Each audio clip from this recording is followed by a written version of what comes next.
Good evening, everybody. Today we have another fireside chat with two panelists who I'm very pleased that we were able to get to talk to you all. We are joined by Janis, who is the CEO and co-founder of Hyperjob. And essentially, the way I understood it, it's revolutionizing the HR industry. It's basically bringing job postings to life rather than just applying to a hyperlink. He makes you basically a micro page. Hopefully, I'm getting this correct, Janis. Yeah, And that's about basically, it right. also uses, yeah, this is what I got from your deck. So let's see if I did it correctly. Using AI to evaluate LinkedIn profiles as well. So Janis is going to talk a bit about his fundraising journey. He's recently raised some money from VCs and investors. We're also joined by Hussam, who is based in Denmark, and he's the CEO and co-founder of WasteHero. Very interesting company. He pivoted a bit, but essentially it is a way for municipalities to better manage their waste management platform, something that is a problem that is never going to go away. Everybody's going to make waste forever and ever. So it's a great problem to tackle, huge TAM, huge global market to go after. So Hussam, thank you for joining us as well. I know you've also recently raised and can share a lot of information about the environment that's going on right now. Okay, so there's about 60 to 70 or even more startups in the audience right now, and they're all mostly first-time founders or very early in their journey in startup land.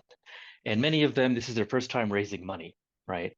And the companies involved in the audience span a wide gamut of industries. We got B2B, B2C, just to give you an idea of who's in the audience. We have a VR platform for veterinarians to help plan their surgeries in VR before going in. We've got a hardware startup that makes a glove for gamers to improve performance, reduce injuries. And we've also got a B2B SaaS, many of them. There's one that does global e-invoicing software. So there's so many of these kind of companies in the batch right now. So maybe Janis, we can start with you. I mean, when you started doing your fundraising efforts early on, how did you go about identifying the right VCs to get after, and any specific tactics that worked for you well early on? Yeah, sure. So maybe I'll give a bit of a context of where we were. So yeah, the pre-seed that we raised, it was intended to be a 400K euro round. And we were starting to raise in February 2022, like kind of March 2022. And the way we were thinking about this is that we were at that stage quite early. So for us, we were in the angel investor, like pre-seed territory, firmly pre-seed. And we were looking then we actually started with angels, mostly in the region through our own networks. Then going to VCs that were in our network and we're doing like pre-seed investments. And then expanding kind of from our region outwards. It was a long journey, and if I go into more detail, I will. It's going to be a group therapy session. It wasn't easy, but that was the kind of idea. Like, start with your own networks, look for the best matches, and then go outwards from there as you're trying to kind of tackle the market. A great way to put it. I mean, many times we don't realize how many investors we have in our own network or even friends of friends, right? So Hussam, I know you're an excellent networker. Maybe you can share how you got started on your fundraising journey and the tactics you used early on. Yeah, I'm afraid to share the tactics that we early on because I think they're a lot more refined. So I rather maybe share the ones that I think are most appropriate. Sure. I mean, the way that we do it today is I think so if you look at one thing I learned is that these investors, they actually have their own investors, right? So they found some limited partners, can be, you know, big corporate firms or banks or pension funds, and they went to these guys and they raised money from them. And when they raised money from them, they promised them to invest in certain companies, right? So they have this limit that they can invest within. So they go and say, well, I'm gonna invest in hardware AI companies or in, you know, companies in US or in Europe. So they have this mandate. And I think that's very important to learn from early on. That when you spend your time talking to some investor, you should know what mandate they have, because sometimes, although they like you as a person and as a company, they can go out without their mandate. So when you start learning about that mandate, then you have a lot of search tools to find and screen these different investors. We use Crunchbase. We go to different events such as Slush or Web Summit, or I'm going to one in Poland, Urban Tech Forward, and then we actually spend some time researching these potential investors' fund theme, and then we evaluate how well they're matched for us. And that's kind of the first step, I would say, to answer your questions, is we start by identifying them as such. And of course, I agree with Janis. Of course, it depends on which stage you're at. So if you are at an angel stage, then definitely I would research in potential angels in my area that have invested in similar companies or have done some previous, have some interest in the space that I work in, to heighten the chance of them being interested in the company. You highlighted a very important point, that a lot of the batch were focusing on the importance of homework, right? Before you go to an investor. You don't want to waste your time, you don't want to waste their time on targeting an investor who can't, for example, have a mandate to invest in a certain country, or B2B instead of B2C. Maybe we can piggyback on that question. So, I mean, what steps do you do besides going on Crunchbase before you go to a VC meeting? For example, let's say you have a VC meeting tomorrow, right? And it's a first pitch. Take us through how you would prepare for something like that. Look, I think that's a good question. I think what I learned is that there's so many answers to that question, because I don't think that you should necessarily just go and prepare a pitch to a random VC just like that. I think there's two facets that I do want to mention. If I were to meet with a VC tomorrow, and I've never talked to him before, I would avoid pitching. I would get to know the person. I would make it feel very natural. These guys get 100 pitches, right? Sometimes you want to create a relationship so that they can follow you. Like, imagine that you psychologically want someone to give you a bag of money, right? This is my bag of money. Here you go. This is, $100,000 or $1 million. They really need to trust you to do that, right? And so the way to make them give you money is by building trust. And the way that you do that is by creating a relationship where they follow you for some time, because they have no way to trust you unless they follow you. So, and with that said, I also say that I would never ask for money unless, that's just my point of view, unless that I had, I would ask 100 people at once, right? So that I create competition at the same time. So that's another topic. Maybe I can elaborate on that. But first meeting, I would engage, create a relationship, and would do that with a lot of different investors. And then I would schedule in my mind the right time in the future, 6 months from now or 9 months from now, that I would raise money. And then I would, of course, tell this particular investor that, look, this is what we do. Right now we're going for, XYZ milestones. We are planning to raise 6 months down the line. And then some of the milestones I mentioned, I make sure that we hit, and I'll make sure to update this particular investor, through newsletters, for them to see, oh, actually, these guys are actually hitting some of the stuff that they're saying, and then, it's 6 months down the line, I'll let, 10, 20, 50 investors at the same time know that now I'm actually opening a round. And then, this round is gonna, go for the next 3 weeks or 4 weeks, something like that, right? Yeah. And then I'll facilitate, a call where they know this is an actual pitch, and I'll have a data room ready, in that span already prepared, etc. Yeah, absolutely. Yeah, and following you for the last few years, I know you do a very good job of setting the pace for the investor to come to you, right? And mentor and nurturing that trust over many months, sometimes many years, before they cut you a check. Now, another way we talked about doing that with the batch, and I'll flip this to Janis for a second. I want to get his perspective. Is, Hussam talked a lot about building trust before somebody gives you money.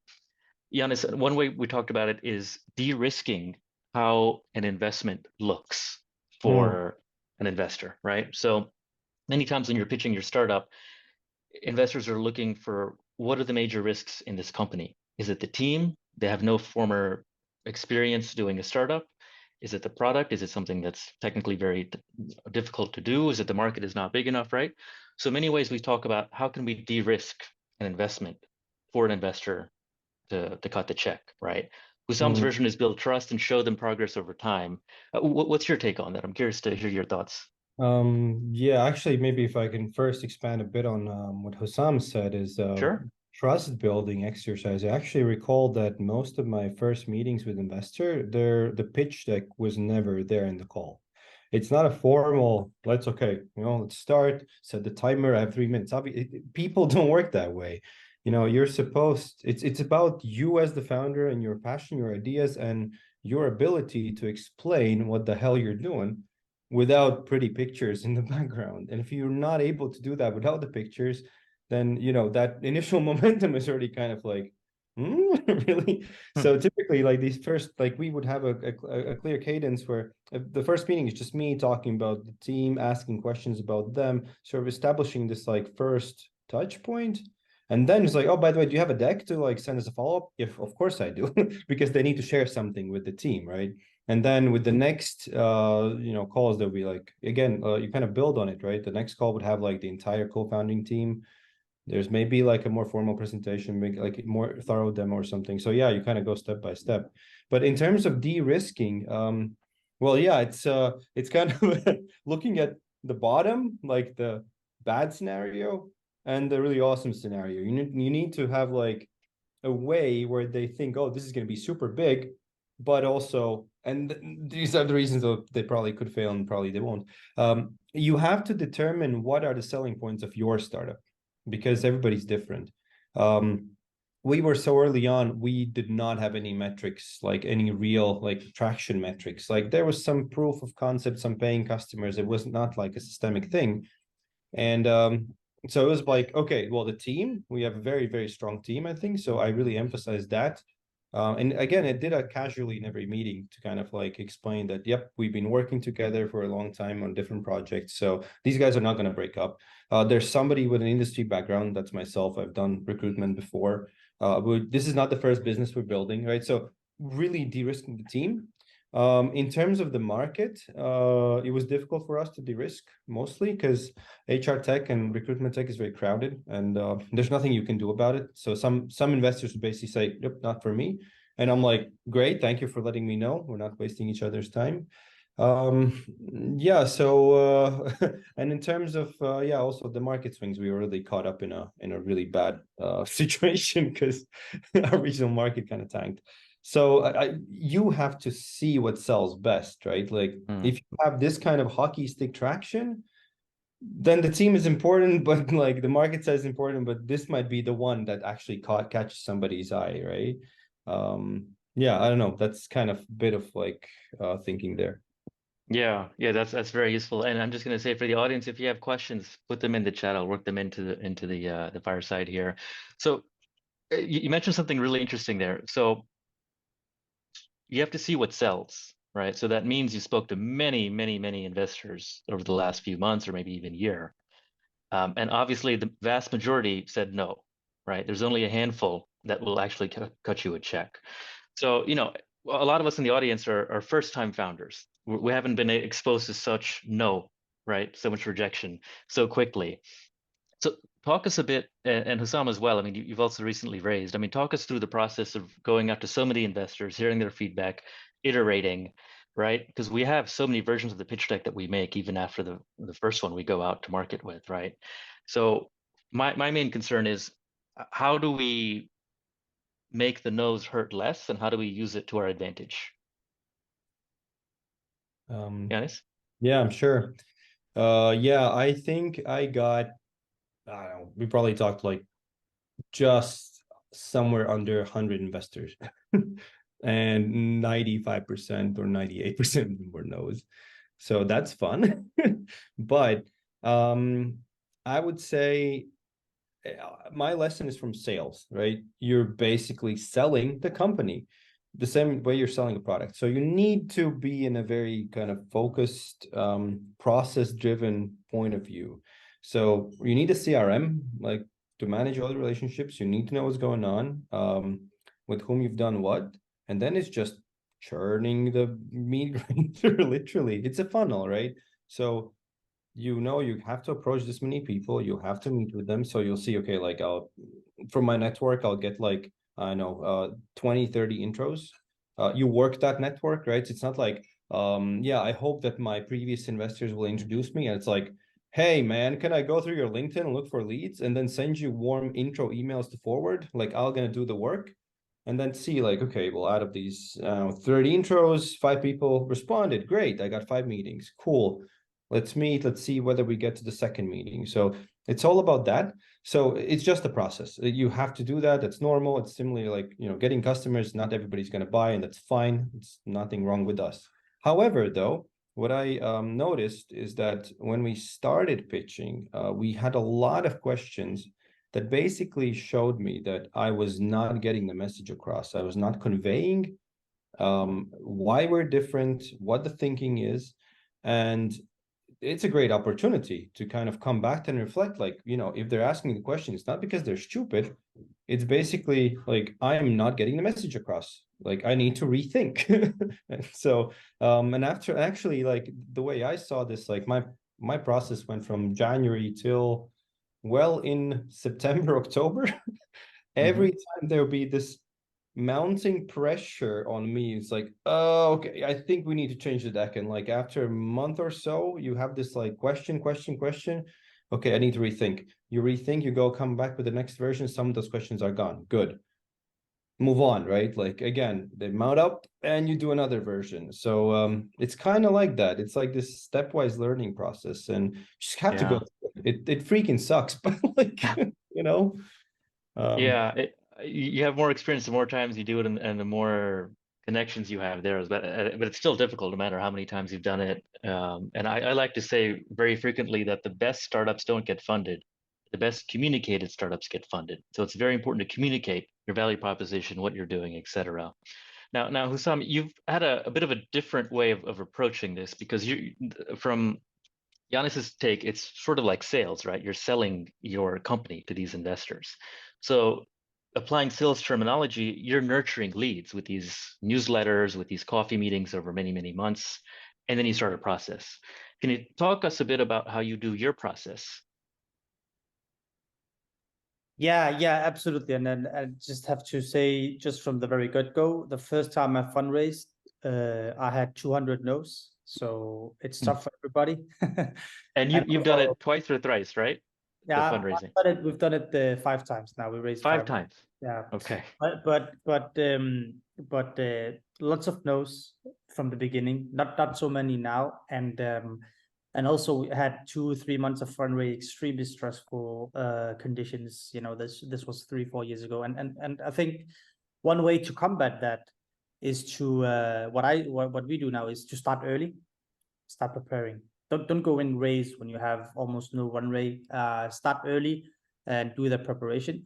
I also think that something we experienced is that depending on your pitch, on your narrative, on the story that you tell, you will get different responses. I had around 60 Series A VC calls back in May this year, and I made a huge mistake myself.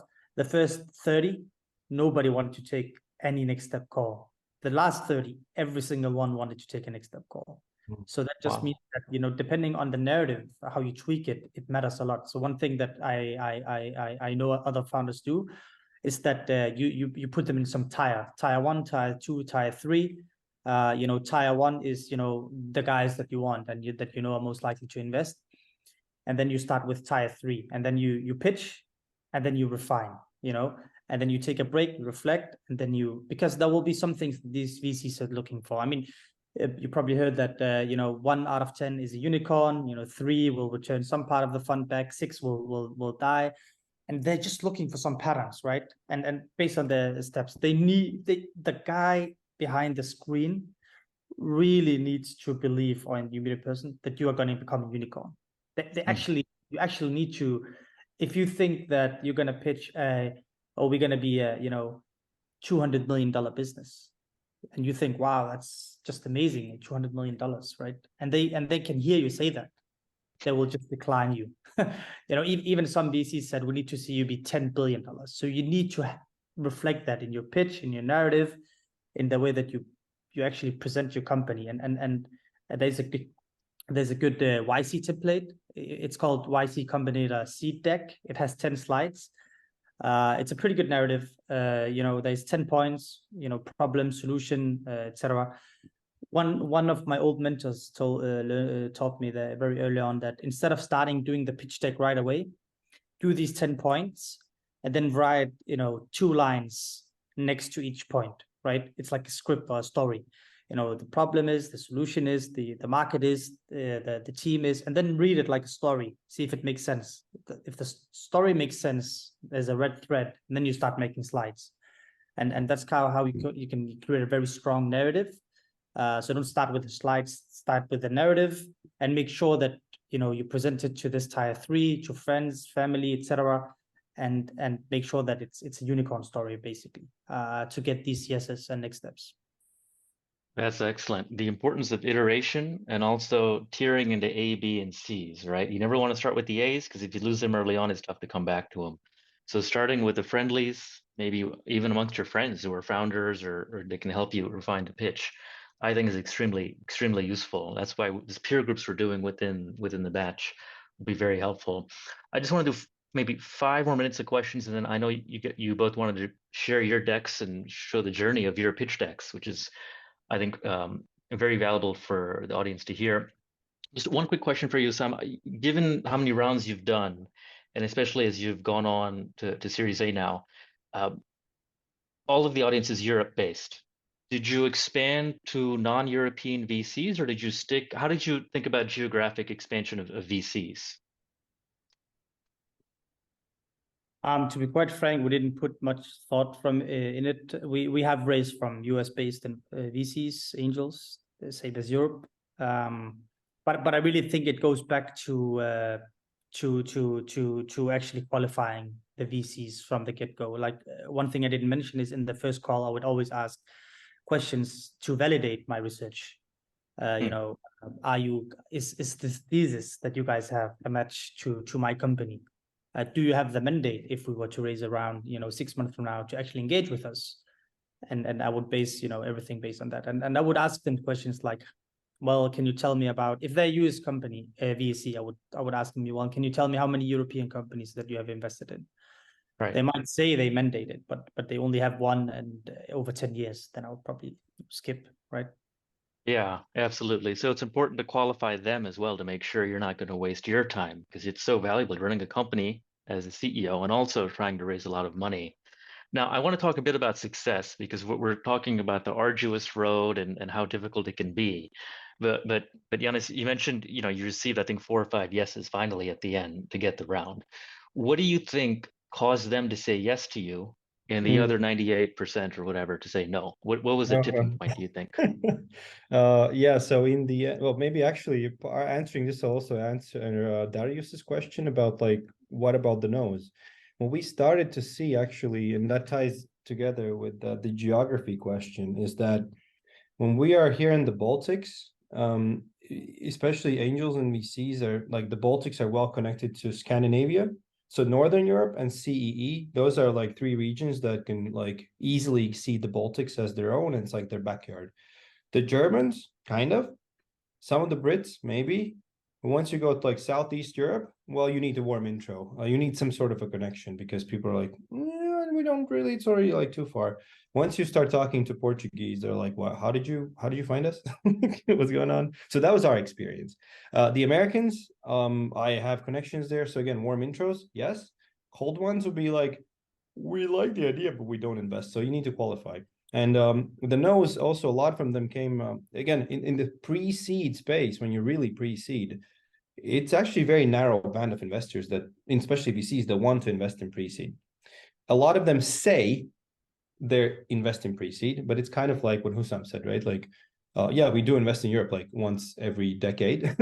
So they will basically, once I saw that a pre-seed / seed level investors started asking me for, hey, what's your LTV? Like, what's your CAC? What's your, these seed level metrics? You basically kind of know that, yep, no, they're evaluating that you yourself as a seed company. That's what they do. They're good, really good at this. You need to be something crazy special, and apparently we're not. I think what really, in the end, it's not like we had a choice of 5 investors. It was literally our lead VC, the only one, the only option, but actually, interestingly, the favorite one.